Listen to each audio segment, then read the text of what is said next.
Welcome, welcome. I'm Stevie C, and this is farewell to FM24, episode 10 of our Manchester United save. It's really great to have you here today. I hope you enjoy what you see. We're going to get straight into it because we've got some key games coming up, which are going to be really important because we've got to survive this season to be able to say that we can make the progress on this particular save. And it's not guaranteed that we will. We've got some difficult games coming up. Three games that you would hope to win. But I've got to point out that particularly the Fulham game, I've just been watching the previous game earlier in the season. We didn't do very well in that game.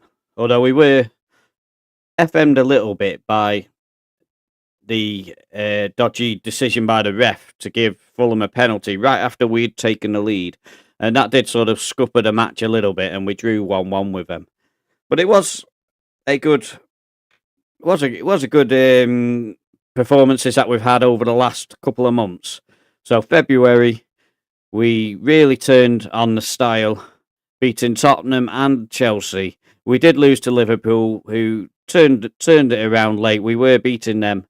They turned it around in the last sort of 20 minutes or so of the game. A little bit disappointing. We could have possibly at least got a draw out of that game, but they did deserve it. They're a much better team than us. We have to accept where we are at this moment, and they beat us 2-1. But all the other games that you would hope we could get a win in, we won. And when we played Chelsea, we'd won the game in the first 15 minutes, 4-0, and didn't need to do anything else for the rest of the game. So that was quite good.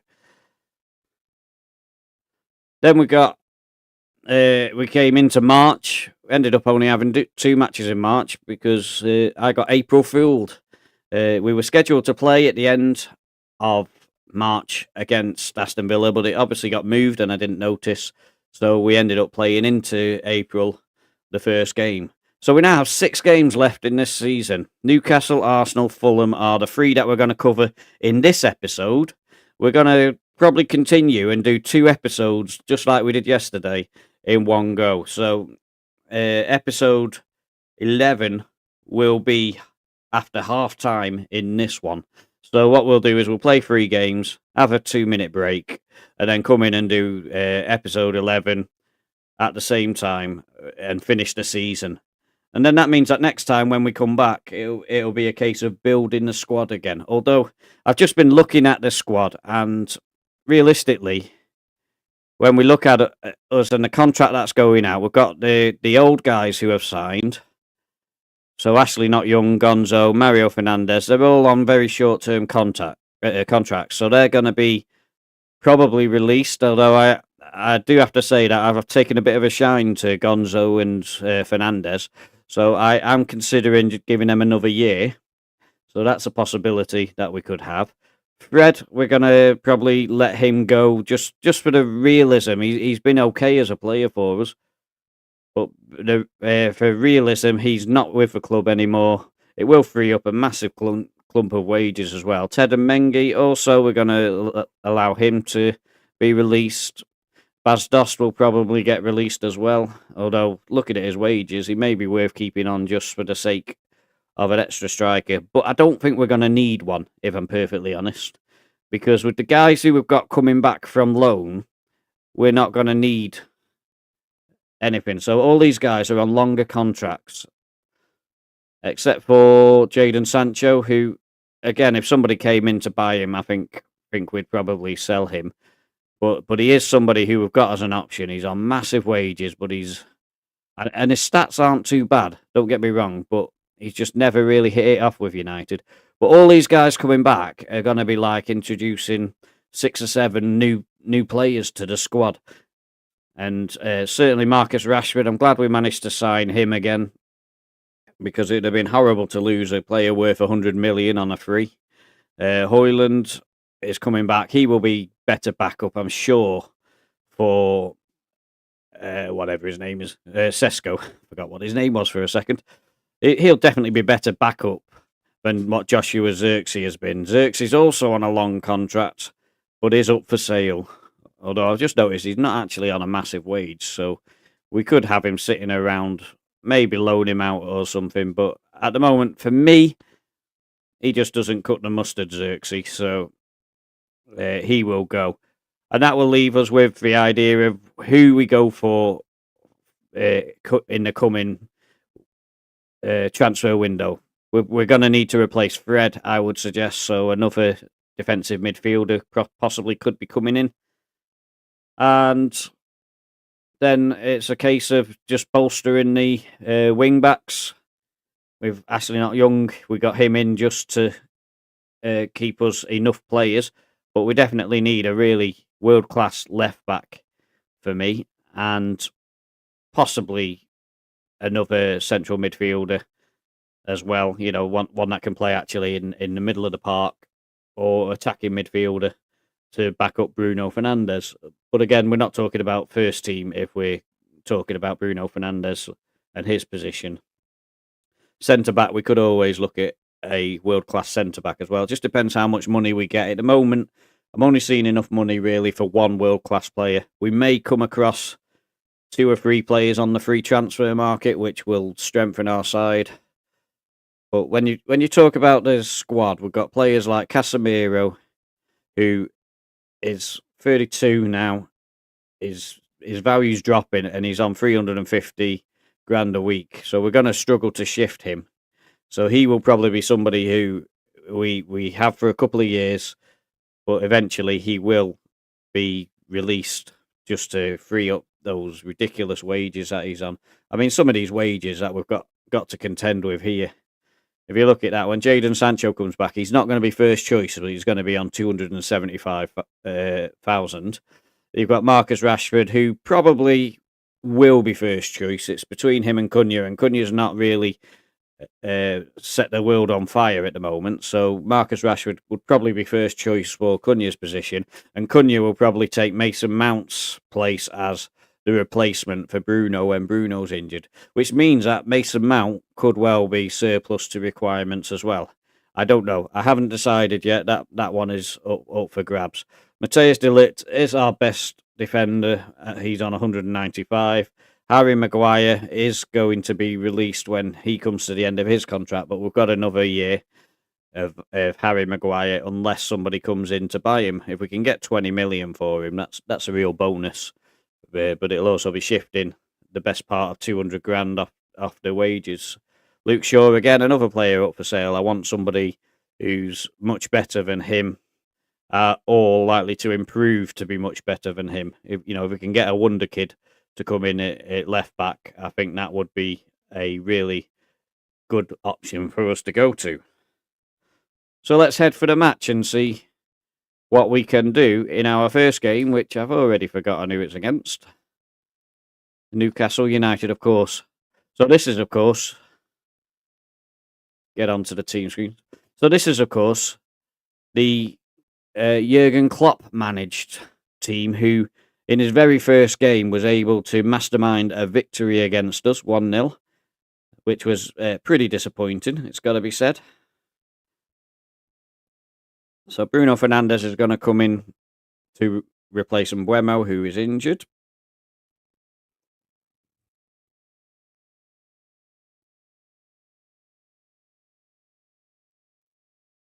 I'm just thinking, actually, I'm going to give Xerxes a go on the bench. He may get the opportunity to come on. He's got to change my mind a little bit, but Amad Diallo's sort of out in the cold at the moment because he's moaning about a new contract. So I've got rid of him for the time being, just to give him a little bit of a taste of you're not actually a first choice player, and at the moment you're not going to outdo Mbeumo and Cunha and the likes for that first choice. So ask him for a contract which is on the par with the likes of Harry Maguire and that, who are already, in my opinion, getting paid too much. We're not going to start paying reserve players that kind of money. So I was happy to offer him a decent wage, but he's wanting 140,000 and first choice, which is not going to happen at this stage. So Ugarte can come on for Kobe Mainu. I think that's our best central defensive midfielders. So hopefully they will be able to do the stuff today.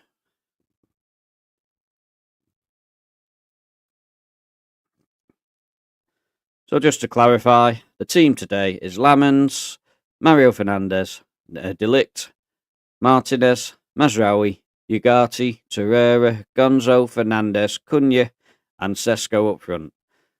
We're playing against Aaron Ramsdale, Kieran Trippier, Tiao, I'm not sure how you say his name, Botman, Mitchell, Gomeres, Tonali, Joe Linton, Mendes, Gordon, and Visa. I've just noticed that the striker who caused us so much trouble last time is not there, so Johan Visa is the biggest risk for us today. Him and Gordon, again, a good combination of strikers, could cause us some problems.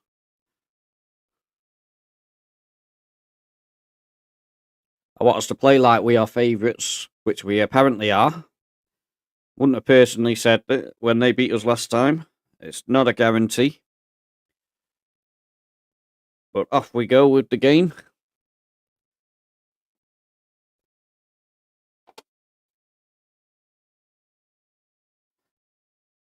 So Mario Fernandes brings the ball down.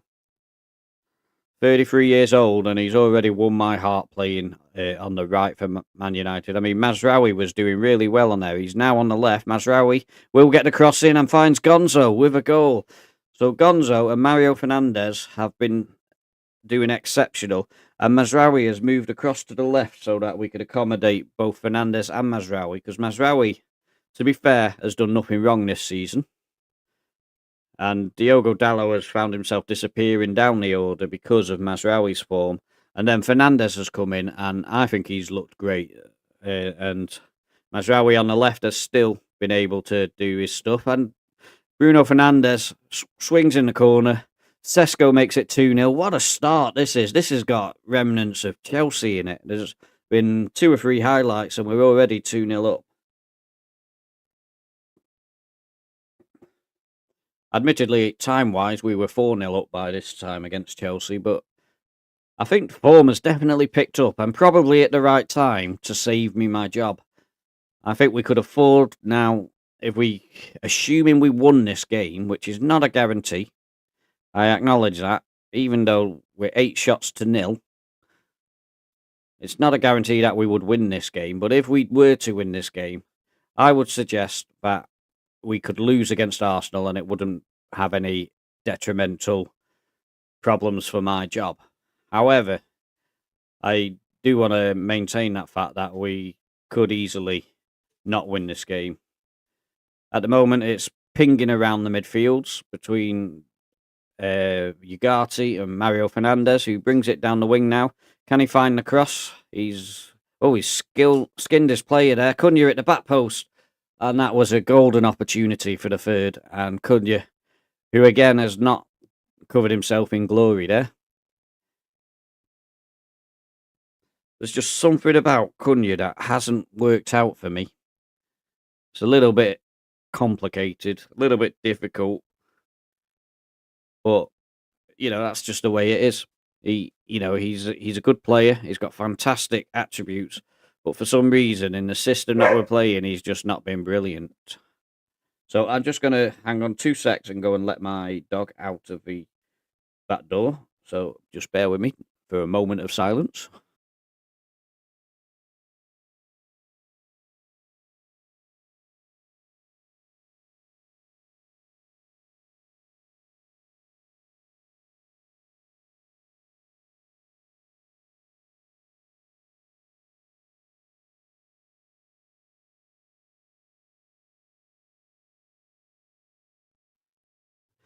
That dog always waits until I start streaming and then goes and starts barking to go out. He just knows the timing like the back of his own hand. Oh, he hasn't got hands. Anyway. So things are going well. I think I've got to say I'm happy. Keep it up. Everybody seems happy with that. Do we want to give anybody else a run out? Is anybody looking particularly tired? I don't think anybody's looking tired at all, to be honest. All the ratings are good. I don't see any justification for taking anybody off. I think they might start getting annoyed if we're only getting half a game. Fernandez with the corner. Sesko's there again, but does lose out. It's not very often that happens. Gonzo with a long-range effort. That could have been very easily nestling in the top corner.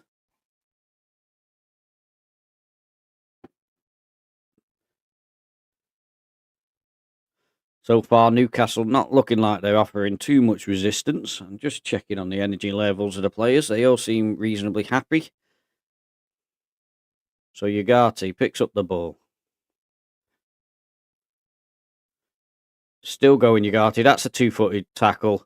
This is going to be a red card. Absolutely deserved. Hopefully Ugarte is all right because he's already had one injury this year. We don't want him having another. So that is also one of their main attacking threats gone as well. You'd be very disappointed not to win from here. So tactics-wise, Cunha's looking tired, so we'll take Mason Mount off. Xerxes can come on for Bruno. And I'm going to take Ugarte off. He's not actually injured, but just want to make sure. So Fred's coming on for him. Mario Fernandez is looking tired, so Ashley Not Young can come on for him. And if we can keep... Well, I was just about to say something then, and Mason Mount swung in a corner, and Sesko, for the second time today, the corner has caught me out while I'm chatting away, and we are now 3-0 up. And this game could become a cricket score if we were to apply the right amount of pressure. However, I'm not too interested in that at the moment. I'd like a clean sheet. That would be nice. Another corner. Can we get a hat-trick of corners? It's looking for Sesko again. This time he doesn't win. Joel Linto tried to keep it in. That may be a big mistake, as Mason Mount had a real opportunity there, but fluffs his lines. It has taken a deflection, apparently, so it's a corner. Mason Mount to take it. All of a sudden, action is all over the place. There's been a load of corners, another goal, and Manchester United are in complete control. Martinez finds Sesko, comes back to Delict. Finds Ashley Not Young. Swings in the cross. Sesko's waiting. Good interception by the centre-back. Mazraoui does well to skin his player. Gets a cross in. Gonzo was at the back post. Now Ashley Not Young. Mount at the far post. It's hit the post and gone in. And that is 4-0. Superb cross from Ashley Not Young. And to be honest, I've got to say it. These old guys have really done the business since I signed them. I thought it was a bit of a joke when I was doing it, signing all these old players. But you've seen it today, where Mario Fernandez has been influential. You've had Gonzo scoring a goal. And now Ashley Not Young has gone and influenced the game as well. So time is running out. Another corner. Sesko on a hat-trick. Hits the post, I think it was. That would have been an awesome way to finish it. 3 headed goals from the same corner routine. Would have been a little bit embarrassing for Newcastle. But another great performance like against Chelsea. Look at the XG as well. Right up there, and Newcastle just not in the game at all. Wasn't worth them coming today. So they can go why back home. I think that's an outstretched arms. You've blown them away kind of performance there. So we'll celebrate that one big time. That is a fantastic result.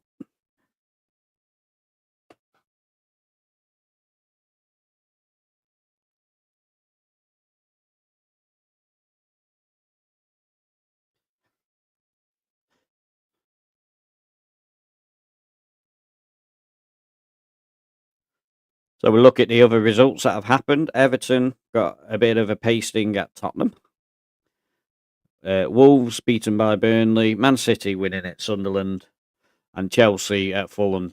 None of them games particularly affect us, except if Chelsea had failed to have won, they might have been dragged into our little battle, but I think they're a bit too far away for us.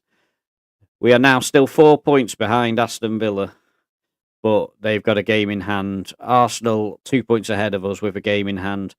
So we're not really realistically likely to catch fourth. It's going to take an incredible run by us and a little bit of a drop away from two teams above us. But it's what we've got to aim for in the final 5 games. If we can get 4 wins in those games, that'll put us on that's 12 points. So that'll be 73. Good maths by me. Didn't take me long to work it out at all. But yeah, so what we've got to hope is in 6 games they don't get anything like 12 points, and I can't see it happening. But that's what we've got to be aiming for. I think we're well on the way to securing 6th place, which, in the context of this season, I think Manchester United would have taken that at the start of the season when they saw what happened last season, finishing near the bottom, missing out on the UEFA Cup. So, you were superb in front of goal. Been waiting to tell Sesko that all season because he has scored absolute hatful of goals this season. So if we look at him, he's made 30 appearances in the Premier League and got 23 goals, 3 assists. And, that's exceptional performance. Overall, 26 goals.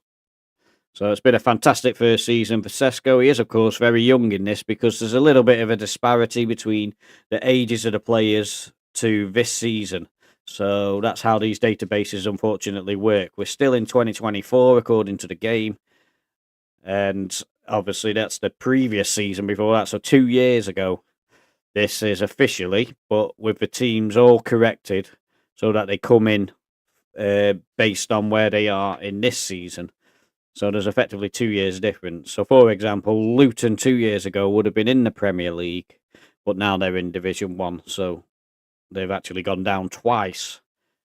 But this is still saying 2024, which was the year when they were in the Premier League. I know it's confusing, but that's what it is.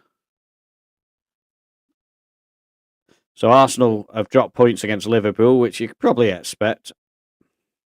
Just looking to see if Aston Villa are there. Can't see them.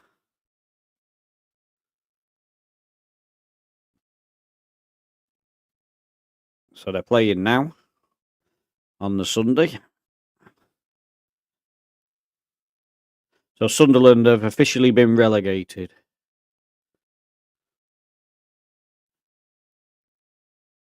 Aston Villa won. That's a bit of a disappointment for us because I think, every time they win, it just knocks us less and less chance of us catching them. I think Aston Villa are a good shout for that 4th. And it's going to take Arsenal beating us for them to be even competitive with Aston Villa. Their form has been quite sensational over the last 3 or 4 weeks.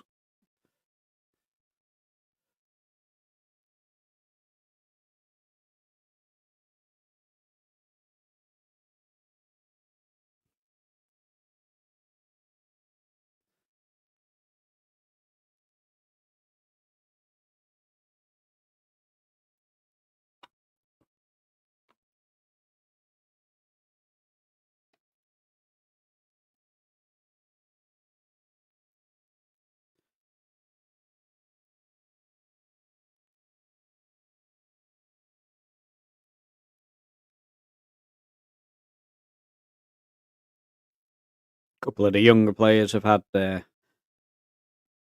tactics. A couple of the young players have had their contracts dealt with, so we're not going to lose them guys. They're going to be knocking around the team still. That's Mayer and Williams. They've done a bit of a job earlier in the season when we were a little short-staffed. I don't think we're going to have much use for them next season, but with the price of the wages that they're on, I'm happy to have them knocking around. Now, this is talking about Champions League chances, and I don't think we've got any chance of Champions League, so I'm not going to hold a team meeting. It recommends that I do, but I'm not going to.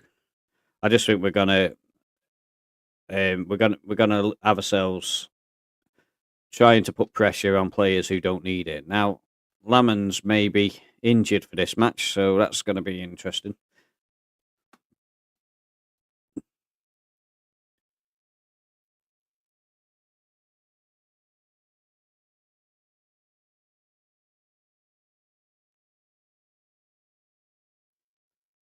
So the only change that we're going to make today is Henderson for Lamans, because Lamans has picked up a little bit of an injury. He's going to be on the bench, but he's not going to be used today. And I wanted to talk a little bit about Henderson, because he's one player who he's very well rounded as a goalkeeper, and he's the perfect backup keeper for Manchester United, because I have complete confidence in putting him in goal. But he's on 120,000, and our first choice keeper's on 60,000, and I just can't justify paying your backup keeper double the amount you're paying your first choice keeper. And so Henderson, as much as I like him, is going to be going. We do have at the club still Andre Onana, and when he comes back, he is going to become our backup keeper. And he's not going to be happy with that, but he's on a much longer contract. And so we're going to have to try and sell Henderson in this transfer window. But I'm waiting until the end of the season before I put him up for sale, just because I know that, a well-liked player might get us a little bit of flack from players who don't want him sold.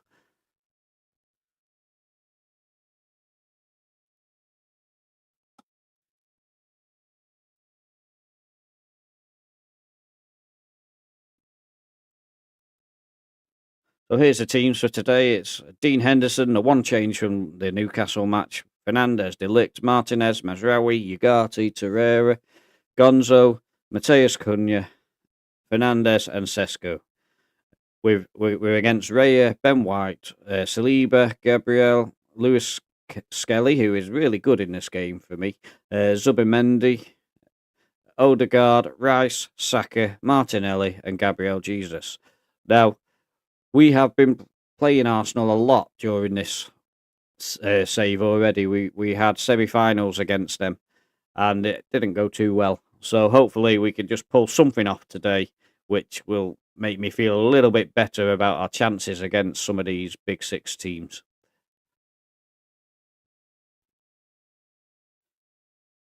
Time is racing on with not many chances at all.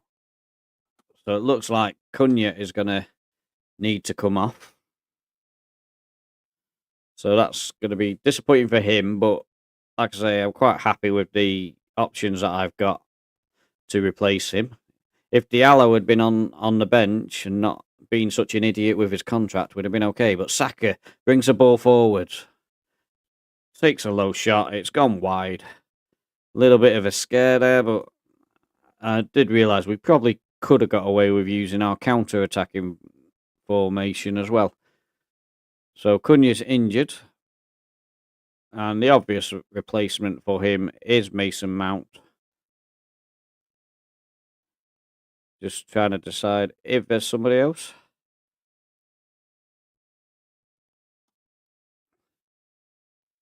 So I didn't check whether Mbeumo was fit again or not. So he's ended up not on the bench, whatever. Look at that, we've got another blooming injury now. We're half an hour in, and we've lost both of our wingers. This is a bit of a nightmare. Just out of interest, can Fernandes play 30? He can, but he's unconvincing. Ashley not young. Again, prefers the left, really. What's Mazraoui like? Now, he's better at that. I think what we do is put Mazraoui where Gonzo is, and put Ashley not young on the left. So we're half an hour in. We've used two of our main substitutions already. Not ideal at all. Martinez has the ball. Plays it to De Ligt. They're not pressing, are they? I think they're waiting until we cross their line and then they start the press. Ashley not young. Brings the ball down the left. Finds Mason Mount. Brings it to Bruno Fernandes, who gives it back to Mount. Should have been a goal. Not sure how he didn't. But that was a real opportunity. The first one that we've created.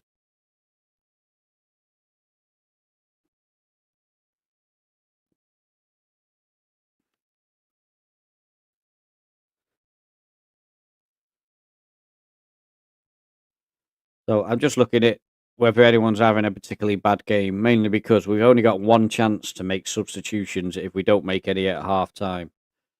We've got to get revenge against these, so I think I'm going to try and switch to the counter attacking.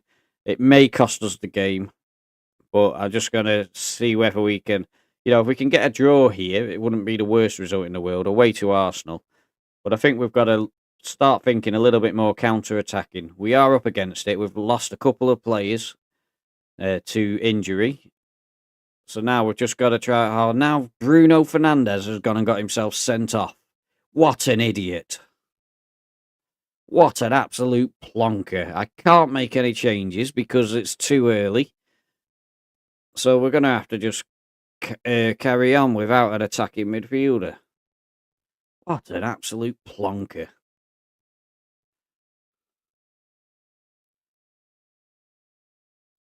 I'm going to scream at him when we get to the end of this game now, because that has just spoiled everything. Mason Mount picks up the ball.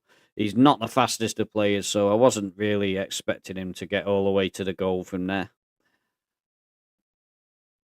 It is one thing that I think we lack a little bit of. Marcus Rashford will bring it back. Gabriel Jesus has scored. I think he was offside, so we'll have to wait and see. The goal has been disallowed. I thought he was offside, but I mean, for me now, we're just waiting for the game to be won by Arsenal, because that sending off has really screwed us up big time. Odegaard with the free kick. Just wide. I think we're in trouble. It's got to be said. I'm going to go defensive. We are inviting pressure. But I just honestly got to say, I don't really know what to do when you're in this situation. Declan Rice looks like an easy goal. Could have been offside again. I don't think he will be. I think this is going to be it. Declan Rice has got 10 goals. How has that happened? Fair play to him.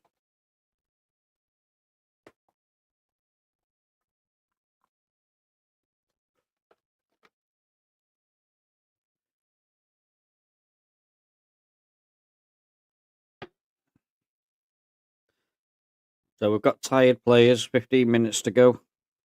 We are going to make our substitutions. It's a last opportunity to do so. A little bit disappointed with the way this game's gone. There's Saka with the second. And, it's one of those things. You've had a player sent off. We'll go back to balance. There's the game was spoilt by Bruno Fernandes. And he may not see another game this season just out of punishment, because that was an idiotic thing to do at a time where we were completely in the game. And what he's done is taken the game away from us. So Sesko can come off for Obi, who can go as an advance forward. Let's see who else we've got. So Mario Fernandes is tired. So if we put Dorgu on for him and switch. Ashley not young to that side. Mazraoui's really tired as well, but I've got nobody who I can put on there. Ugarte tired, so we'll put Mainu on for him.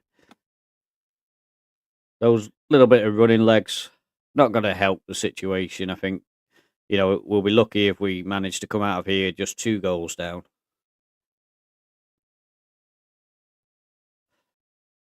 Oh, I was about to say there's the third, but he's hit the post. Mason Mount collects, and that's the end of the highlight. So you can safely say Arsenal were the better team here, but it was helped out a little bit by our captain. Captain Fantastic, getting himself sent off just 2 minutes into the second half. And from that moment on, the writing was on the wall.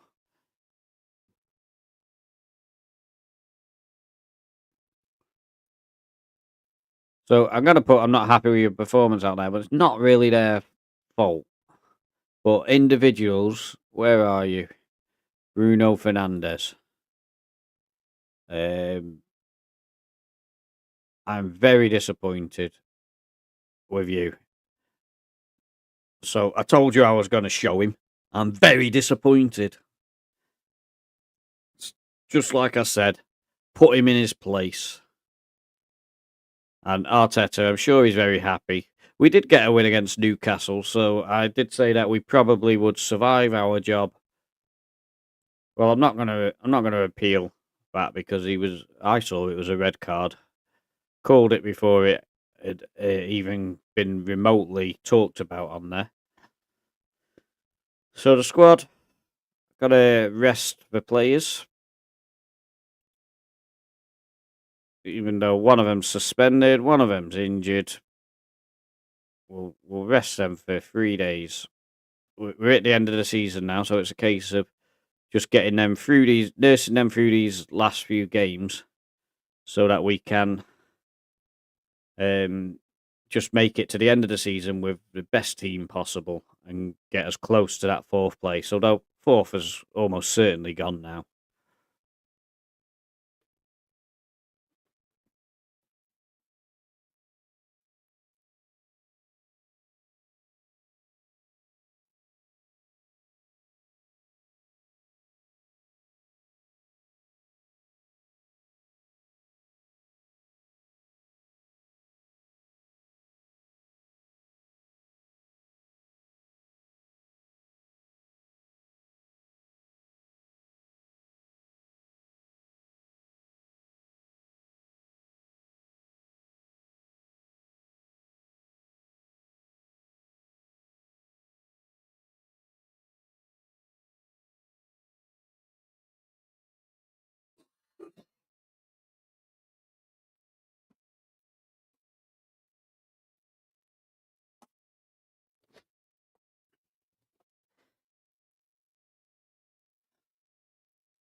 So Marcus Rashford has scored again.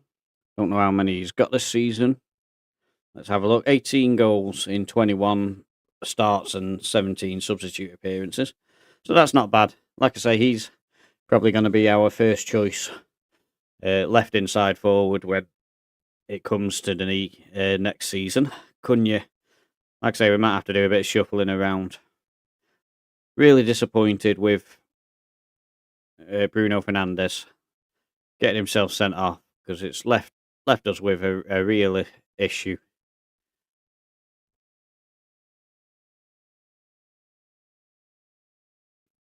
Just wanted to quick look at these youth candidates who were left, just to make sure that we're not missing one that the coaches don't like but is good. So yeah, I'll happily agree with that one. Eric Burns, he's got 14 pace, 10 crossing. Now, to me, he is a little bit of a possibility. Going to see if it'll let me offer him a youth. You do have to watch this sometimes because sometimes you miss one because yeah. So I'll just offer him a youth contract and we'll just keep an eye on him because he could be somebody who has a really fast pace and ultimately becomes quite a useful little player. Not necessarily world class. Not expecting that. Again, the pace is always the first thing I look at with these young players. Are they likely to become a really rapid player? And I'm seeing nothing with him as well.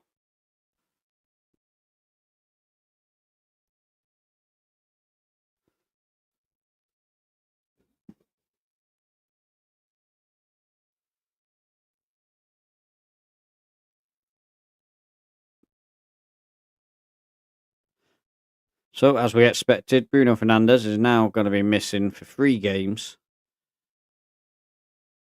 So he's going to miss, obviously, the game today against Fulham. He's going to miss Everton. And it's not like we needed him for Manchester City, is it? So, absolute imbecile. Potential issue with Shaw. I've been trying to get rid of you, so discuss the issue. I want to check, see if there's anything wrong with you. I've been at the club for quite a long time. I've been trying to get rid of you in the transfer window and you won't go.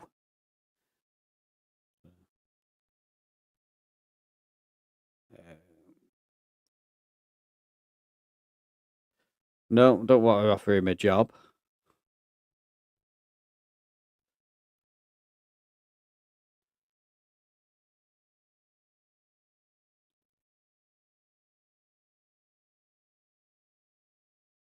There you go. So I've just said that. If anybody comes in with a bid, I'll consider it. And that's the best that we can offer. You know, if we can get 40 million for him, I think I'll be well happy with that. I think for 40 million we could get a much better, younger version of him. So Bruno Fernandes is coming off. I think we'll. Do we give Xerxes? No, I'm not going to give Xerxes a go. I'm going to give Mason Mount. I'm going to put Mason Mount on the left, though.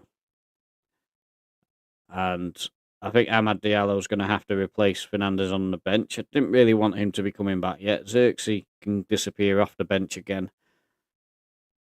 And I am going to make a copy of this tactic and just have it with the midfielders further forward.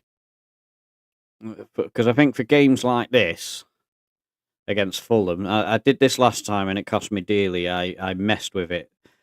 But I just want to try and see what happens if we move these to central midfielders. So one as a ball winning and one as a box to box. So we'll switch them over because I think Torreira prefers ball winning. So just because I wanted to see if there's a tactic when we're coming against these sides who are weaker, if pushing these forward a little bit, whether it compromises our defence or helps us in our attacking endeavours. So we'll just see for one match only how that works.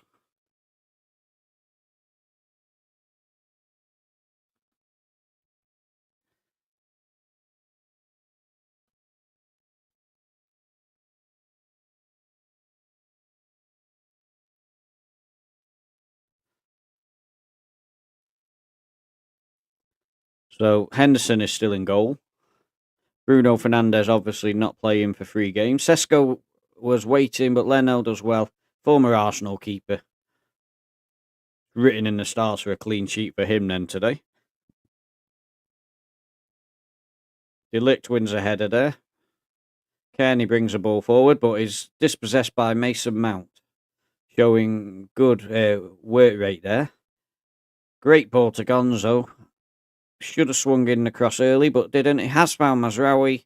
He wasn't going to really get the power for the header from there. Would have preferred to see him head it back towards the 6-yard box. Mazraoui with the throw-in. Mason Mount. Ugarte, great ball in, and Sesko tried to be quite expressive with that kick when placement might have been the way to go. But it's been an exciting start for us. We're definitely pushing the game forward. We got completely outplayed in the second half by Fulham. We were playing a 4-3-3 and it didn't work. We've got to accept that didn't work. But now they have broken through here and somehow we've allowed that opportunity. They've got a corner. Henderson tipped it over. I think it would probably have gone over anyway. Smith Rowe with the corner. Swings it in. De Ligt wins the header, but it's still bobbling around. Smith Rowe comes again. Finds Reed. Shot deflected. It's going to be another corner. So a little bit of pressure being exerted by Fulham.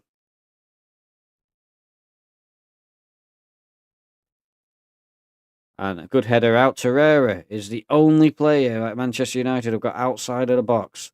Sesko, Cunha, Gonzo takes the ball down the wing, but 17 dribbling is not enough to get past his man. And that was the end of the highlight.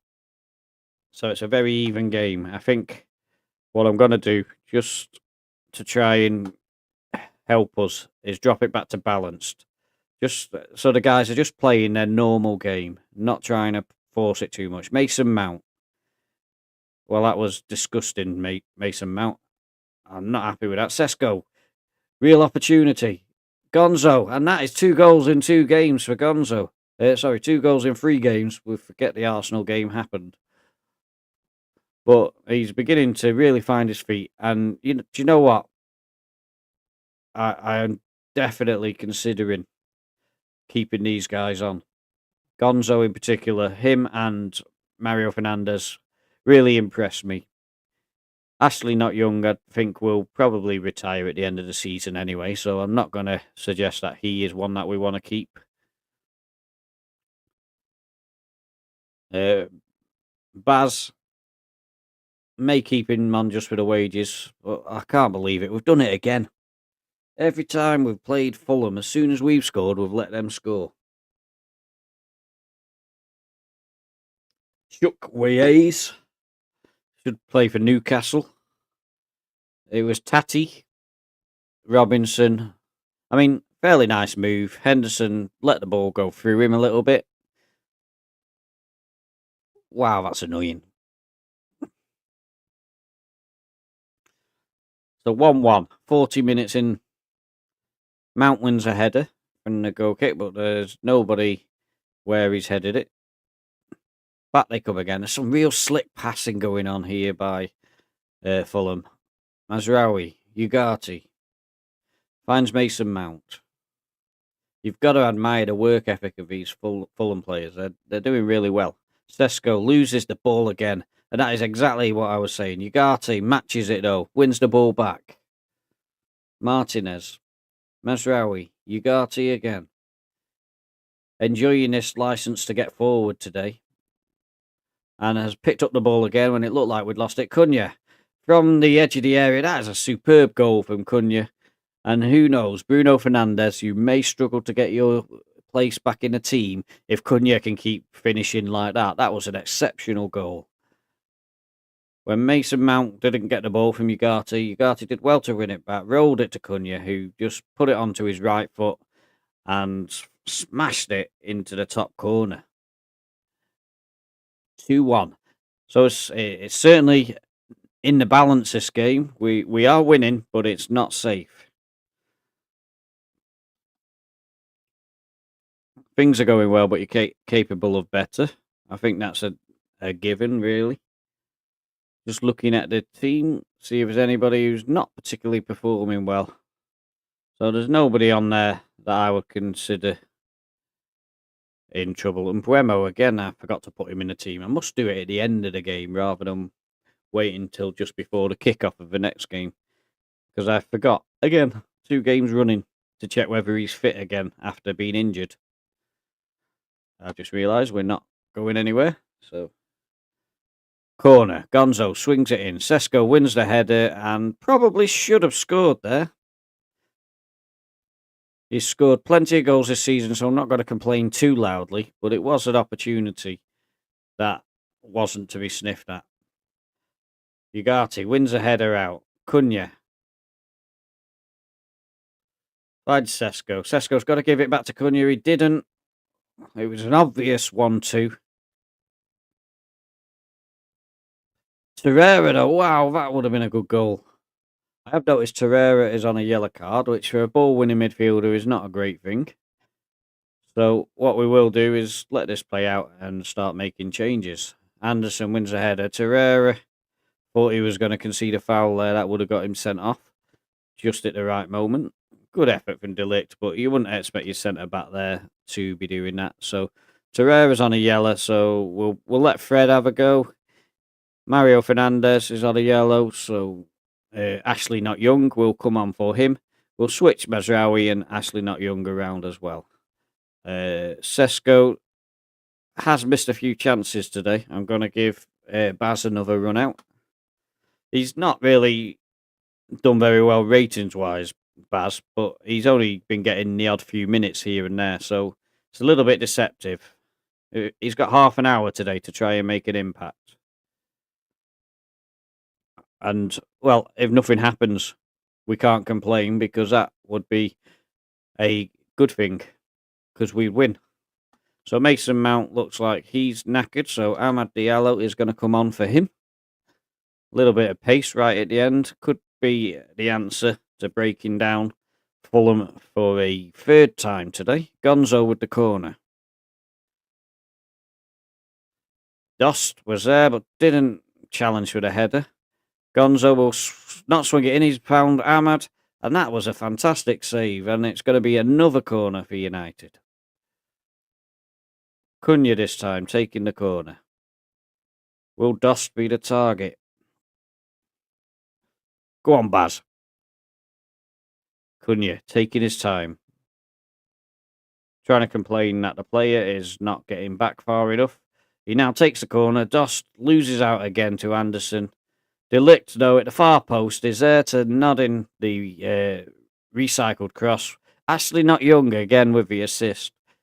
3-1. We've won the game, and I'm quite happy with that. But I will say that Anderson has definitely done well defending against Baz, and Baz has failed to impress in that particular situation. He's lost 2 headers from 2 corners. Why on earth for checking for offside there? He was a mile on. Wasn't even close.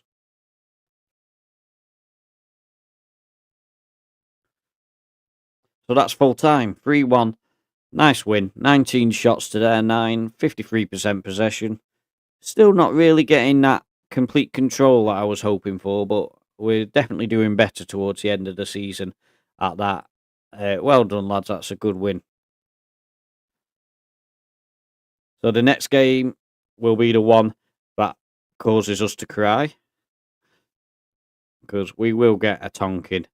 And actually, Man City will potentially win the league if they beat us. So there's a lot riding on it for Manchester City. And it's a hard thing for us to decide what to do. Liverpool beat Everton 4-0. Interesting derby result there. Arsenal won again, so that's disappointing for us. The Newcastle won as well to try and keep pressure on us, but we've got a 5-point gap ahead of them.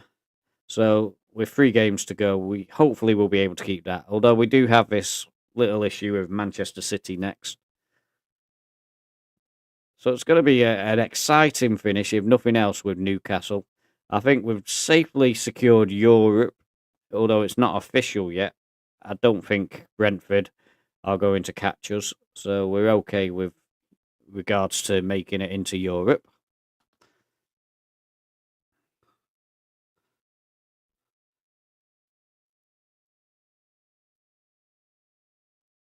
And I just wanted to see how Aston Villa got on in their game, if it shows us.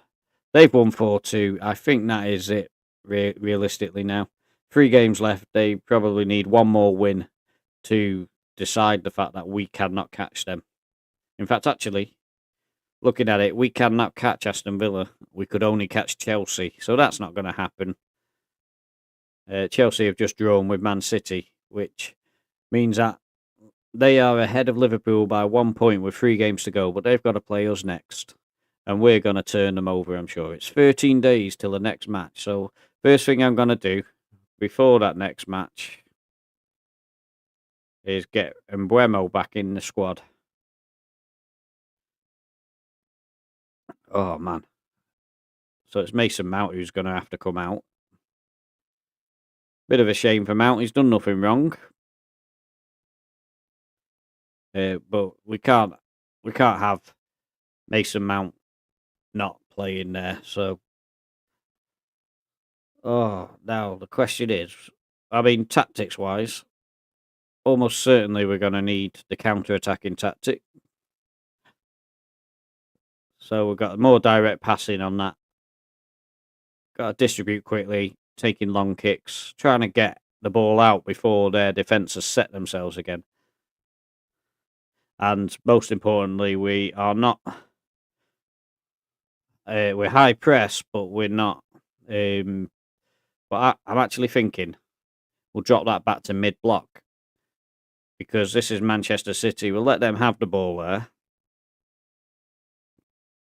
Or do we? No, we want to prevent the short passes, because City are going to want to roll the ball out. So we'll just make that one little tweak to the tactic.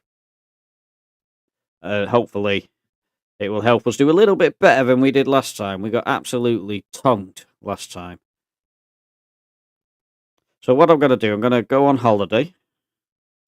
get to the next match. And while this is working its way to it, I'm going to cough.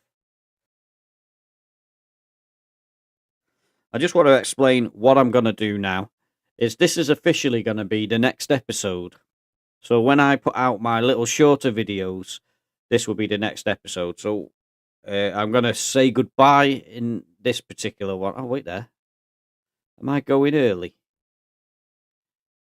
I can't remember. I think this is where we start the next episode. So what we're going to do is I'm going to say goodbye, but I'm not really going.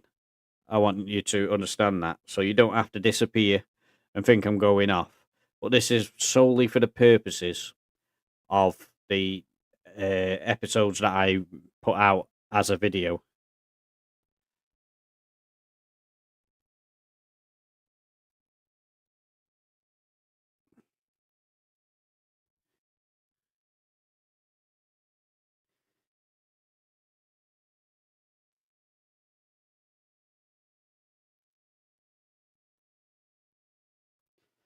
So Diallo has relented, doesn't want his new contract anymore. So he can start coming back into the side a little bit. Benjamin Sesko's just gone and got himself injured. Absolutely perfect. Just what you want before the Man City game, isn't it?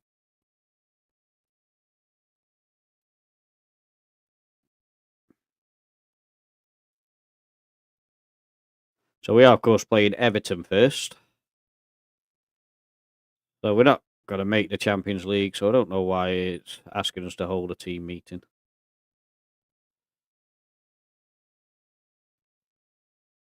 So if we go to our schedule and just have a quick look at how we've done in the month of April. We obviously started with that defeat to Aston Villa in the previous episode, but in this episode, a great 4-0 win against Newcastle. They had a disappointing performance against Arsenal, not helped by Bruno Fernandes getting sent off just after half-time. Fulham winning, good win against Fulham, 3-1. Gonzo is beginning to really capture the heart of the fans with a couple of goals in his last 3 games and doing really good stuff. So really happy with how he's playing. And Mario Fernandes also, although in this particular game he didn't set the world alight, got a yellow card. That was his only contribution really to the game. But we can, in general, be really happy with the way that April went. So this is the end of this particular episode. I thank you for watching, and I look forward to seeing you for May when we conclude the season. Thanks for watching. I'll see you again soon. Bye.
So, welcome back, and I appreciate you for hanging around. Just want to start this new episode, so just bear with me 1 second.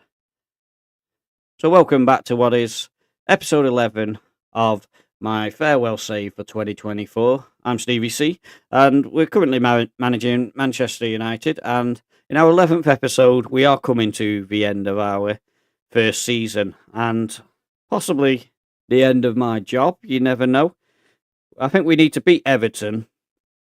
Doesn't really matter what happens in the Man City game then. If we've still got a job when we play Crystal Palace, which I can't see any reason why we wouldn't, then because they might as well have sacked me already if they're not going to sack me. But then if we can get the win against Crystal Palace as well, I think we can say that was a fairly acceptable finish. Because if you look from the end of January all the way through to the end of the season, we'll have lost 4 games, which sounds like a lot, but there's a lot of wins there as well. We haven't had a single draw in that time, so it would be quite a achievement when you look at where we were earlier in the season, when from November through to December, we found it very difficult to string together any wins. So we have today 3 games that are going to be Everton, Manchester City, Crystal Palace. We're ready to go with the Everton game. And yeah, let's just get straight into it.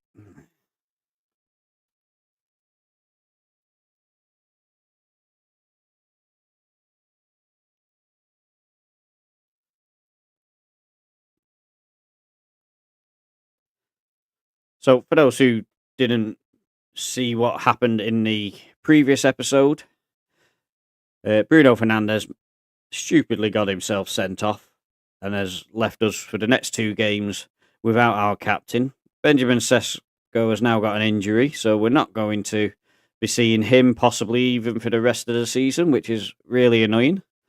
So we are going to give our counter-attacking tactic a run out. It could be a big risk playing Everton with it, but what I'm going to do is change this to an advance forward because Obi's coming in. He's not had many opportunities, but with the injury to Sesko, Obi's going to have to come in. Ashley Not Young has picked up an injury now as well, so he's out for 7 days. So probably, quite possibly, the last time we see Ashley Not Young. He's had a big impact when he's had the opportunity. So it's not, he's not been the worst signing in the world. He's got several assists, which is quite impressive for him. And I'm just looking to see, I think I'd like to see Lacey on the bench, just because I'd like to give him the opportunity if he gets a chance. And the last change I've got to make is Henderson off, Lamon's in. He's our first choice keeper. He's had a couple of games out. Hopefully he'll be able to cover himself in glory with this particular game and keep a clean sheet. But the reason we're doing the counter-attacking is we're preparing for the Manchester City game, and I want them to be comfortable with playing that counter-attacking football. With Obi up front, it's all about his pace. He's only a young lad. He's only 16, 17, and it's a big responsibility for him today. And I'm just hoping that some of the other guys can help him out, chip in with a couple of goals. So if we look at the games that have already happened today, Liverpool have beat Man City. And that has been a real scupper for their ambitions to win the title as Braithwaite picks the ball up. I think that will put Liverpool 2 points ahead of them with 2 games to go. Roll is completely clear. That is not very good defending. A little bit frustrated with that, if I'm honest. And to be fair, Roll should have done better. Matt Neal with a corner. And again, we've left it completely open, and Dye slots it home. And I can really see what's going to happen here. So I am going to do what I didn't want to do and switch to our attacking formation. I mean, Everton have 5 shots already. They're completely in control of the game. And I think we're in a bit of trouble here. Torreira wins the ball. Martinez finds Mazraoui. Plays the ball to Mbuemo. Martinez playing it around at the back. Mbuemo. So Mbuemo let it go for Cunha. Cunha runs through. Finds Torreira. Doesn't look like they got the confidence to pass to Obi yet, but Gonzo thought it was going to be 3 goals in 4 games for Gonzo, who's actually becoming a bit of a revelation in this series. Certainly the best signing of the ones that I've made, except for, I have to confess that our form turnaround happened at the time when we started putting Torreira in the team, having signed him from Galatasaray. The former Arsenal player, knows the Premier League, and to be fair, has been a pretty steady player for us. And like I say, our fortunes turned round the moment we signed him. Casemiro's out for the rest of the season, so we're not seeing him. And it happened at just the right time, really, because Torreira was guaranteed then to get that run in the side. And I think it's made quite a good partnership between him and Ugarte as Mbuemo breaks through, finds Obi, and there he is. The young lad gets his second goal of the season. And I'm happy for him to get a Premier League goal too, because I believe the goal he did score was in the Cup. So it's nice to see him get a Premier League goal. Well worked. Mario Fernandes to Ugarte, to Torreira. Pinpoint accurate pass. And Mbuemo squares it. Couldn't really miss. But a well-worked goal, and that's 1-1. So, yeah, Liverpool beat Man City, should I say. Arsenal beat Bournemouth. Brentford beat Tottenham, which is an interesting result. And we hit half-time. I will get through the rest of the scores, but I can't see them now. So I'm not happy with the performance because they need to do better. But some of the work hasn't been too bad. Just want to look at who's not playing particularly well. Actually, Gonzo's struggling a bit today, so I'm going to give Amad Diallo a run out, and Ugarte's on a 6.4. So if we give Kobe Mainu a run out as well, we don't want him getting sent off because we're already missing Bruno, so we don't want to be missing another player as well. And losing Sesko at this time was an absolute disaster. Mazraoui, Torreira, Mainu, finds Mazraoui, swings the ball in. I didn't think Obi was going to win that. Mario Fernandes swings the ball in. Cunha back to Torreira. I thought he was going to score. He's had a few good efforts from the edge of the area, Torreira. And Mbuemo with the corner swings it in. Unfortunately, no Sesko there, so there was nobody challenging for the ball. So Chido Obi, you can be really pleased with what you've achieved today. It's a shame nobody's backed you up yet. Obi finds Amad. Loads of pace, but just showed too much of the ball to Michaelenko. Branthwaite has given the ball away. Chido Obi has just missed an absolute sitter. And that is really disappointing.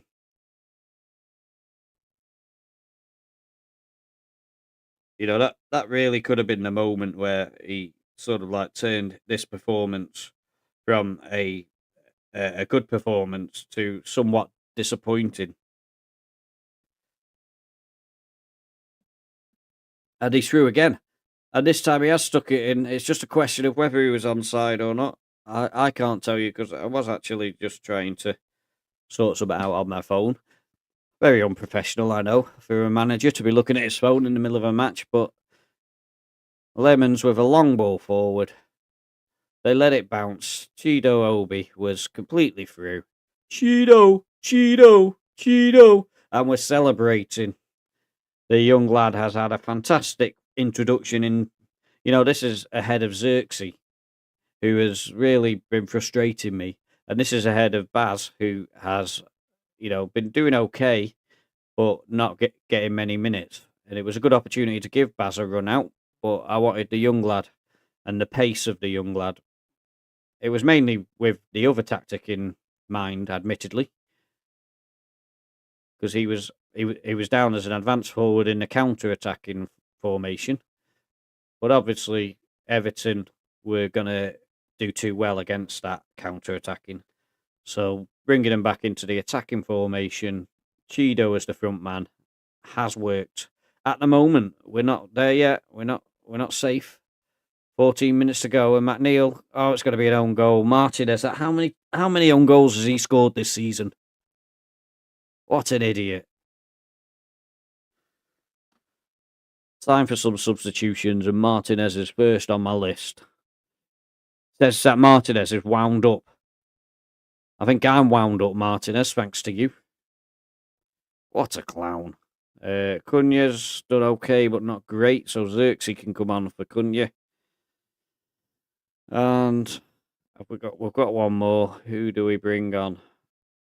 Luke Shaw for Mario Fernandes, or do we do Mazraoui? Mazraoui's anxious, so I'm going to give Luke Shaw for Mazraoui. He's a little bit more natural on that side, so hopefully he can do something here.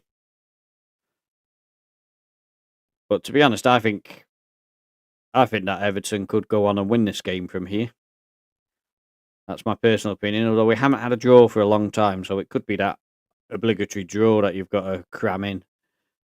Although I'd have preferred that to be the Man City game if we're going to draw anybody. But there's no highlights happening, so this could well be the end of the game. One final highlight. Everton have won the ball back, but Mainu nearly won the ball back. McNeil is sent away. This is a real dangerous moment. Garner against his old club. And again. And rolls it in. And something's happened. It's not been given. I didn't actually see why. There must have been an offside flag up already. So that's 2-2. I thought we'd lost that for a second. We probably should have won it. But one thing I would say is that... So I'm disappointed in terms of the game. But I do want to acknowledge a couple of players who played really well. And that's Mbuemo and Chido Obi. And Mateus de Ligt as well. You know, they're all above 7. Delighted with their performances. And Mbuemo wasn't too keen on that. And he was probably our best player. So that's sixth place is now not as guaranteed as what we hoped.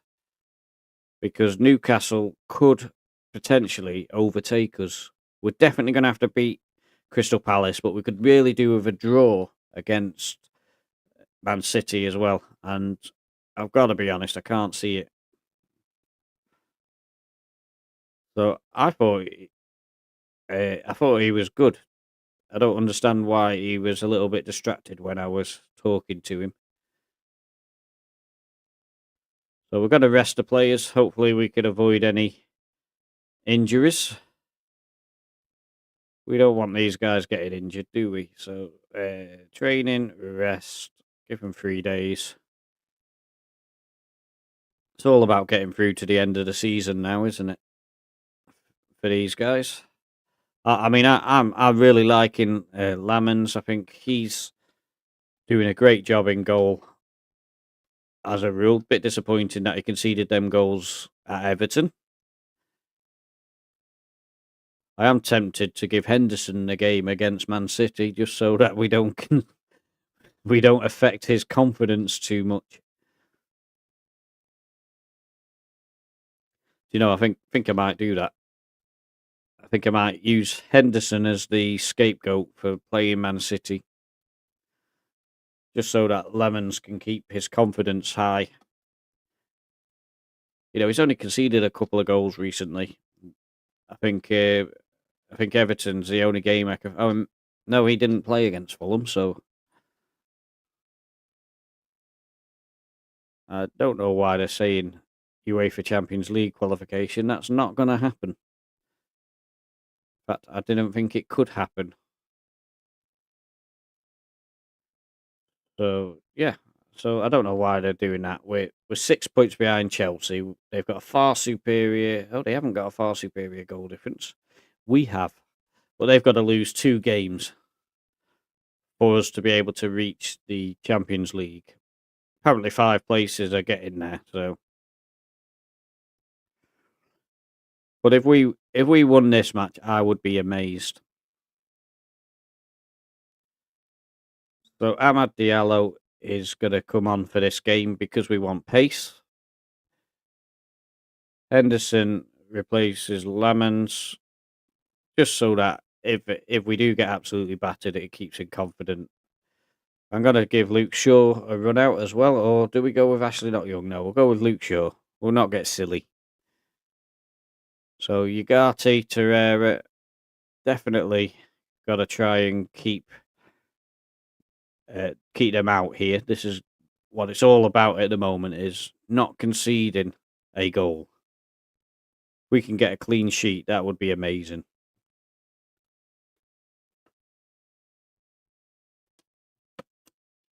So as big games come, this one is a little bit of a dead rubber for us. Even if we lose it, it doesn't mean that we won't finish in the position that we're in. Goal difference could be an issue if we lost heavily, but this is the teams that we're going to put out. Dean Henderson, Mazraoui, De Ligt, Martinez. Shaw, Ugarte, Torreira in the middle, Diallo, Cunha and Buemo all sitting behind Chido Obi. Donnarumma in goal for Man City, Tomiyasu, Mancini, not the manager, Diaz, O'Reilly, Nico O'Reilly, Rodri, Silva, Kovacic, Cole Palmer, Marmoush, and Erling Haaland. Erling Haaland, of course, scored 4 goals against us last time. So go out there and enjoy yourselves. Doesn't matter that we're going to get battered. We just want to try and keep it respectable. That's what I would say to them. Keep the game respectable. So they're looking dangerous already. Kovacic running around with the ball. We can't catch him. Marmoush finds O'Reilly, who finds Marmoush again. De Ligt makes the block, but gives the ball straight back to him, and then we've just absolutely allowed them to walk the ball into the goal. That is already 1-0, and this is not good. A little bit frustrating that. De Ligt made a good block there, but just couldn't recover. Henderson made the save. Nobody could get the ball away, and Bernardo slots the ball home. So I suspect we'll be picking the ball out of that net a few more times in this game, if I'm honest. Mazraoui with a throw-in. Looks like Man City have let us have the ball for a change. Torreira, Ugarte swings the ball in, and Mbeumo has scored. Was he onside? I'm looking at the reaction, and I suggest he might be offside here. We're waiting for the decision. It's saying a goal. It didn't tell us, but it's saying it's a goal. So Mazraoui, Torreira, Ugarte, good link-up play by those two. And Mbeumo just stood still, swung a leg, and 1-1. So Shaw on the opposite side. Mbeumo picks up the ball, gives it to Cunha, gives it to Shaw. Shaw runs in with it. Nobody's going to tackle him, so he hits it. It hits a post. It hits Donnarumma, and that will be a Donnarumma own goal. And Manchester United 2, Manchester City 1. Could this happen? Could we win a Manchester derby in our first season with these bunch of clowns? That would be unreal. I'm getting too excited too early. I know. There's a long way to go in this match. I'm just thinking of the pain that we suffered when we played them last time and we lost 5-1.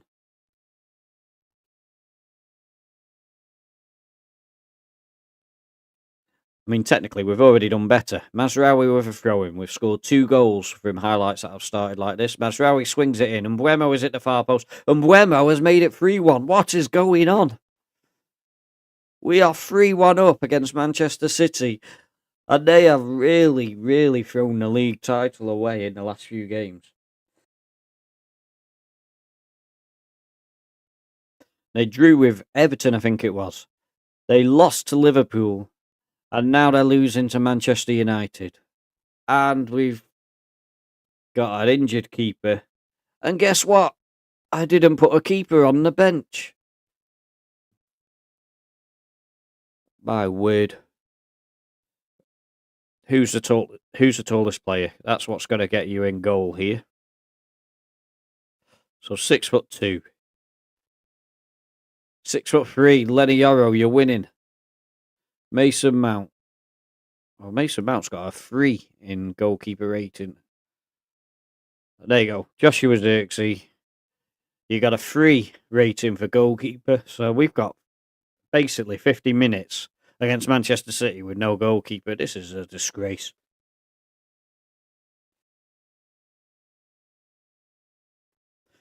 We swing in a corner. Mazraoui picks up the ball, gives it to Shaw. Shaw squares it. Cunha finishes 4-1. Surely this can't happen. I mean, we've got to keep the ball away from our goal. We've got a blimmin' striker in goal.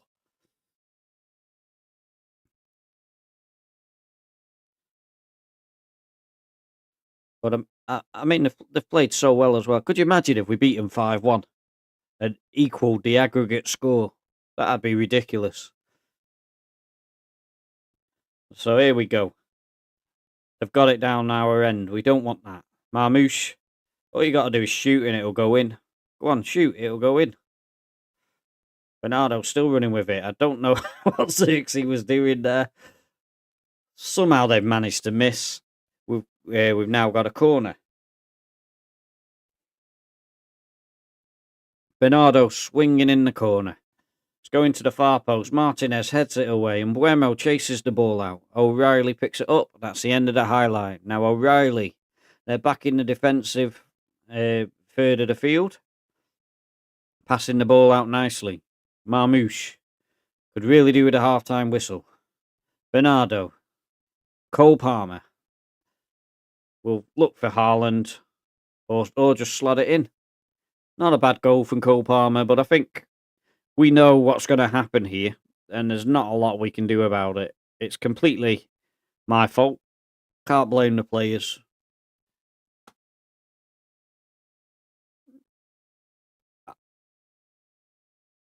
I'm very happy with how you're playing. Keep it going. There's nothing we can do about the fact that they're going to score about 20 goals in the second half. We haven't got a keeper. So Kovacic has scored.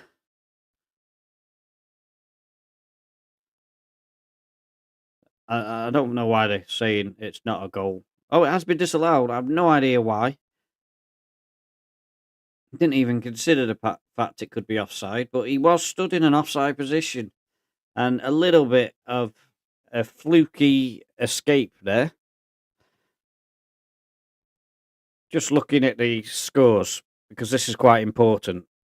So I've paused it for a minute. So Arsenal are drawing with West Ham, which no longer affects us. Aston Villa are beating Newcastle by 2 goals. And look who has scored both goals. So Newcastle will not be able to catch us if we win, and which is a big if at the moment. We may have a 2-goal head start, but we've got no keeper. So, but if we were to win, then Newcastle couldn't catch us. So that's great news. 4-1 for Everton against Leeds. Liverpool are beating Crystal Palace, so they will become the champions. Tottenham beating Wolves is another interesting game. Sunderland already relegated, losing at the moment to Sunderland. So they're not full-time scores yet. But this is, the closer we get. I mean, I'd take 4-4 at this stage, to be honest. Every time they get a shot, it's going in the goal. So we've got to just stop them from getting shots. Here comes Haaland. There's another goal. And in fairness to him, no keeper would have saved that. That was a superb header against the underside of the bar. And we know it's coming. There's nothing that we can do about it.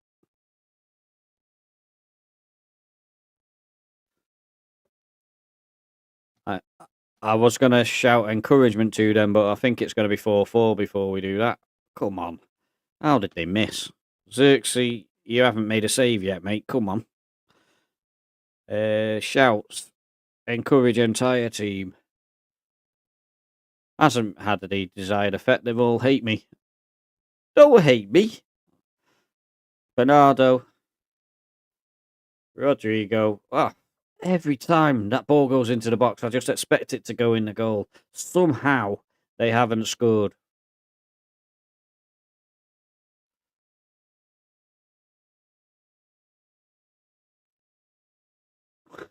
I just can't believe the situation that we are in. Sure, doesn't clear it far enough. Bob. Bernardo, 4-4, and there's loads of time. Can you believe this? What a stitch-up this has been. Absolute stitch-up. We were 4-1 up, but got no keeper. I thought about it before the game, but I didn't think the game could be that cruel. And it really is. Ahmad with a free kick. What's he going to do? We've got tired players on the pitch. Amad Diallo swings it in, takes a shot himself. It is missed. The TV angle wasn't helpful for telling us what happened after that. But now time is running out for Manchester City. Xerxes hoofs the ball forward. Torreira. Here we go. Bernardo to make it 5-4 and break the hearts of Manchester United. Xerxes just jumps out the way. And that is 5-4. That is 10 goals they've scored against us this season. 10 goals.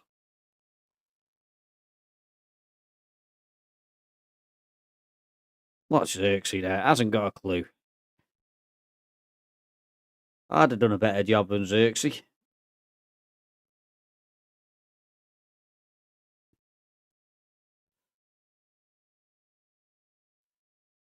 So I would expect with 7 minutes left that they can get at least one more, if not two. Mazraoui. They've got players charging forward here. Obi. I think he might have been offside. Torreira. Another lovely ball from Torreira. Squared. Obi finishes. Was he onside? I don't think he was.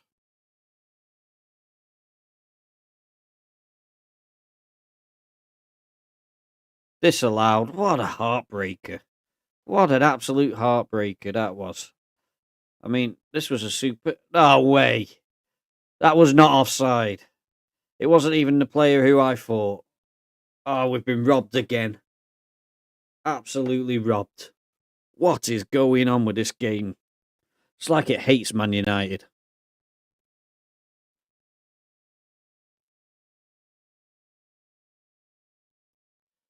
So we gave that a good effort, and had we had a keeper, we'd have won that. But never mind. But what it does mean is that we only need to draw our last game, and we're guaranteed that 6th place. So that is something at least, because Newcastle obviously lost. So that helps us out big style. Manchester City will be giving it all a big, yeah, we won. But the only reason they won was because we didn't have a keeper. And there's only one person who you can blame for that, and that's Xerxes. Well, it's not really, but... So that is the end for Dean Henderson for us, I would imagine. Next year, our substitute keeper is going to be Onana.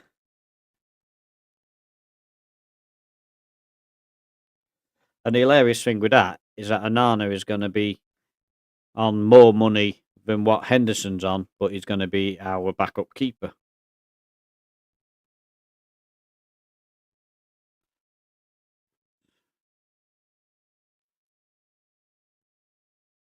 So they're actually disappointed with me because of that.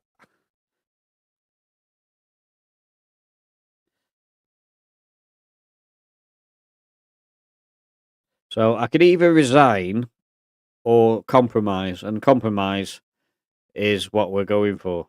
I think we're going to get sacked here. We were incredibly clear when agreeing the club's vision with you, but it's apparent you're not interested in following it. As a result, we're not sure you're a good long-term fit for the club. So they want me to step down here, don't they? But I'm not going to resign. They're going to have to sack me. I feel personally responsible for the club's reputation, considering the disappointing performance in that regard. No, that wants me to resign. That wants me to resign. The last thing this club needs is upheaval. I can see we're not going to agree. I don't know who you were going to bring in. I think the last thing this club needs is upheaval. We're going for that. I think they fired me. They fired me. I don't even get the final say. Oh, what a way to end this. I mean, what can you say about that? I mean, 6th place. 6th place, and they sacked me. Oh, can't believe it.